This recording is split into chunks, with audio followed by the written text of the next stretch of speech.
Hello, and thank you so much for joining us for this HealthNet webinar titled I Wake Up Exhausted, A Guide to Managing Stress. My name is Casey Coker. I'm a psychotherapist with Bronson Healthcare Group and HealthNet Employee Assistance Program.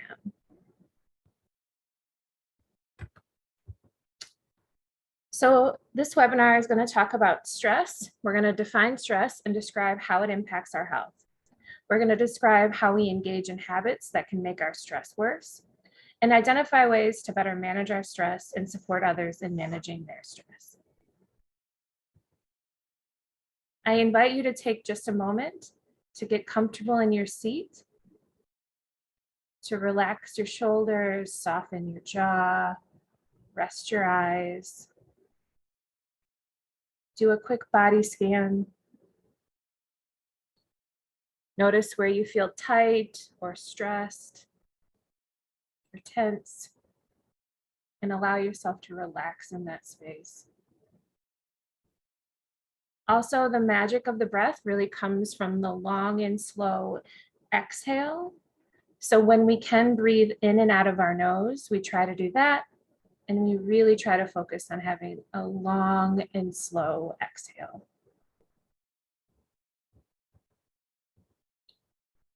So a lot of our stress comes from living in lands that don't exist. So we live in what if land or what was land. So what if land is that place where we spend our time thinking, what if something happens? What if the car breaks down? What if the kids get sick? What if something's going on with the dogs? Or what was land, where we go over things that have happened in the past over and over again, trying to solve them differently, problem solve them differently, think about them differently. And research indicates we spend a lot of our time in these two places that don't exist. So what do? We want to try to stay in what is land. So what is land is the space you're in right this moment. And so I invite you to think about that as I am safe, or if the word safe doesn't feel right, I invite you to think of I'm okay or I'm fine. And really, when you find yourself in what if land or what was land, I invite you to keep coming back to this moment that you're in right now. So when you can plant your feet, wiggle your toes, and think, what is happening right now? Are you okay right now in what is land? So what is stress? We say these words like stress or fear, or anxiety, and we really don't often define them so that we have a clear understanding of what's happening. So stress is the real or imagined perception that I cannot manage my current situation and arrive at a healthy outcome. So it is when we are faced with obstacles or challenges or difficulties, and we feel like we don't have the resources, the emotional capacity, the support to get through that stressor and arrive at the other side. So it doesn't matter if it's real or imagined, because our brains take seriously even if it is imagined. So whether or not you do have the resources doesn't really matter to your body and your brain. If you feel like you don't, then your body is going to think you don't. So stress is valid even if it's real or not. So is there such thing as positive stress? Absolutely. Positive stress is what gets us motivated. It's what keeps us working towards our goals. So positive stress is when you have a deadline or you have a goal you're trying to meet and you have that little bit of motivation. So it's that little bit of increased heart rate, a little bit of stress hormone that keeps us propelling onward. It keeps us moving forward. And that's positive. That's good stress. It keeps us motivated. Tolerable stress is when we have like a challenge with the car or a challenge with money. And that's where we start to feel, okay, I don't know if I can do this. This isn't about goals anymore. This is about obstacles. And it's that temporary stress that we find buffered by the support in our support systems, our relationships. So that's not great stress. That's serious stress, and that's where we have longer term increased heart rate and harder time breathing. And then toxic stress is when it's extreme prolonged activation of stress. So this is when folks are in poverty, people who've lost their jobs, people who are going through divorce, people who are in grief, people who do not have the access to resources and support to get through whatever stressor they're experiencing. And that toxic stress, that prolonged activation of our fight and flight response can take a serious impact on our emotional and physical health. So how does stress impact our health? So like I said, it's a continuum. So a little bit of stress keeps us motivated to move forward, but toxic stress can shut our body down. So toxic stress is when you're in fight or flight for long periods of time. So that's when you have increased heart rate that lasts for hours, days, months, and years. And that can increase our stress hormones like cortisol. It can create challenges throughout your body. It can create challenges in our heart and our muscles, our digestive system, our GI system, migraine headaches, backaches, because your body is designed to have both stress to keep us motivated, but rest. There's a balance that needs to happen. And for a lot of folks, they don't get enough of the rest and digest time where your body feels safe and it feels okay. And we spend too much time in prolonged activation, prolonged fight or flight response. So we really have to keep check of when do we feel safe?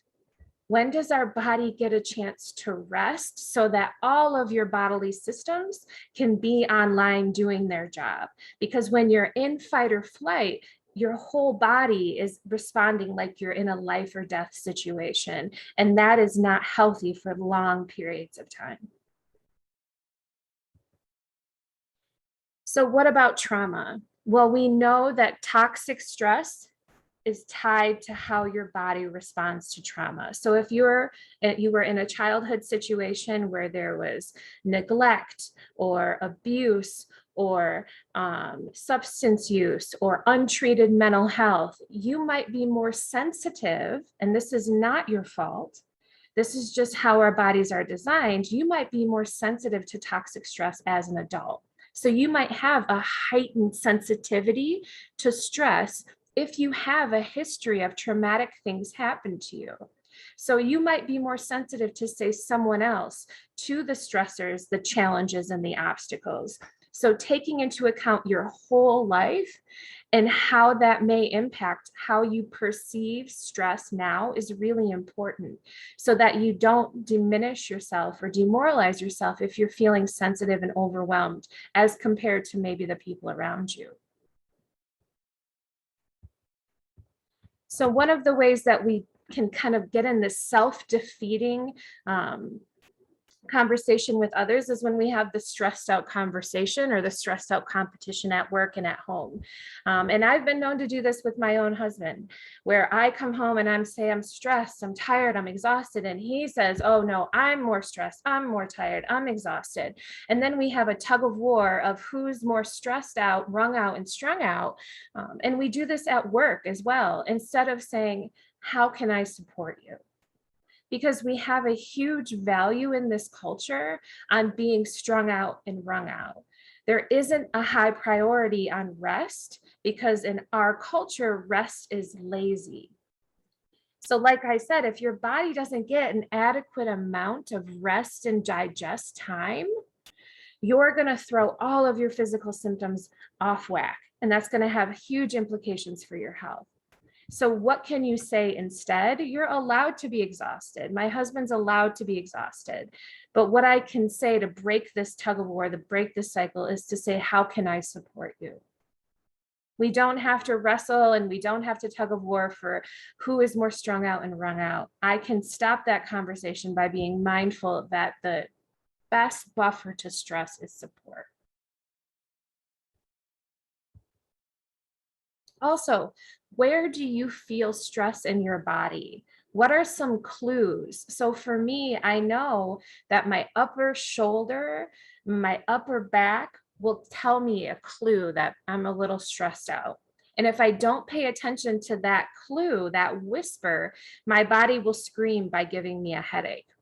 And then if I keep pushing through, my body will shut the system down by giving me a migraine where then I have to be in a dark room. So your body will cash this check and it will take you out and it will give you the rest and digest time, even if you don't have time for it.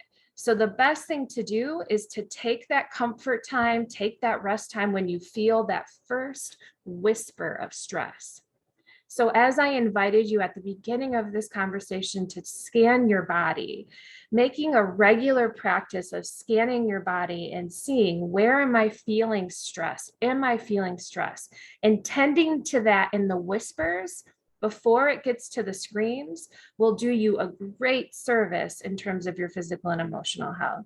So again, just identifying, where does your body whisper to you, it's time to slow down. I need to take a break. I need some rest, so that you can give your body what it needs by listening to it. And then asking yourself, if you feel tightness in your shoulder, an upset stomach, tightness in your chest, lower back pain, GI problems, paying attention to, what am I stressed out about right now? And taking a moment to investigate, what is my body telling me? What do I need to address? So we can push through and keep going and going and going, or we can pause and say, what is going on right now? What are some of the stressors in my life? And pause and reflect on what's happening and what do I need to do to address those stressors? What resources do I need? What support do I need?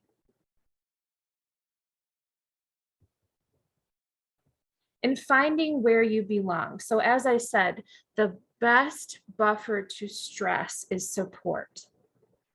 The best buffer to stress is our support system. So who is in your support system? Who makes you feel like you belong? Who makes you feel understood and valued and heard? Who holds you with empathy and understanding? Now, if you don't have a person or people who do that, that is where a therapist comes in really handy to help you build those systems, to help you start to identify, where do I belong? Who can support me? Who can see me?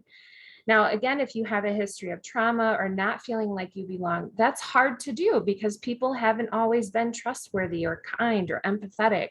And that doesn't mean you don't deserve to belong. That means you still need to find out where you belong. So if you don't have an answer to this question and people aren't being empathetic and kind to you, that doesn't mean there's something wrong with you. A lot of us struggle to find where we belong throughout our life, and it can change. So if this question is hard or you're really struggling to answer it, I encourage you to use the resources at the end of this presentation to consider, how do I build up at least one or two people in my life to find a system of support? And what kind of support do I need? So this image in front of you is from the 5 love languages. And I use this both personally and professionally. So for me, at home in my personal life, acts of service really help reduce my stress. So helping me around the house, helping me with chores, helping me with the dishes, those resources, that kind of support really has an impact on my stress. And at work, I prefer words of affirmation. So just acknowledging that you're seeing the work that I'm doing. Those are really ways that I feel seen and supported. However, my husband values physical touch. So I can't clean the house and feel like I'm supporting him. Even though that is supportive, we often give the kind of support that we want to people without considering what they need and they want. So for him, a hug, a kiss, a snuggle goes a long way for him to feel supported. So the trick is first finding, what support do I need in the different areas of my life? And then asking or identifying, what kind of support do the people in my world, both personally and professionally, need? Because it might be different than what you need. And with that, who is in your support map? So oftentimes we knock on locked doors. And what that means is we go to people who can't support us and then get frustrated. I invite you to knock on doors that open. So people who actually support you. So draw out, who is my emotional support? Who can I go to when I'm frustrated, and who will validate me? Who is a person that can move my couch if I need that kind of support? And who's someone who makes me laugh? So these kinds of support, it's really important to be honest about who actually supports me, who responds, and who doesn't. Again, just like the slide on, I don't know where I belong or where do I belong, it's hard to build up a support map. So a therapist or coach or any other benefit from the employee assistance program can really help you build out these support maps. And moving our body. So I struggle with the word exercise because that has this connotation of a sweatband or jogging or step aerobics, which I just dated myself, but shaking your body out. So I have 2 dogs and a cat, and I will tell you that they shake all the time because they're smart. Mammals need to discharge the stress in our bodies. So having a dance party, doing yoga, hopping on the elliptical, hopping on the treadmill, it doesn't have to be punishment, but just moving your body and discharging that stress, getting that stress out is really important. So taking that big breath in, shift up, and then shake out. And having a dance party with your kids at the end of a day, before or after they get home from school, or having a dance party with your partner, or having a dance party by yourself, are all really important ways that you can discharge the stress in your body. And I also invite you to think that to remind you that you have survived 100% of your worst days. You are doing much better at life than you think. I promise you. You are getting 100%. If you are at this slide in this presentation, you have survived 100% of every single thing that has ever happened to you. You got out of bed when you thought you couldn't, you paid the bill, or you survived the situation. So you are much stronger and much more resilient than you give yourself credit for. So remind yourself you are getting 100% at this thing called life. So this is my contact information. I thank you so much for joining us for this HelpNet Employee Assistance Program webinar. My name again is Casey Coker. My email address is on the screen. HelpNet is your employee assistance program. It's a 24-hour a day, 7-day a week, 365-day a year program. You can reach by phone.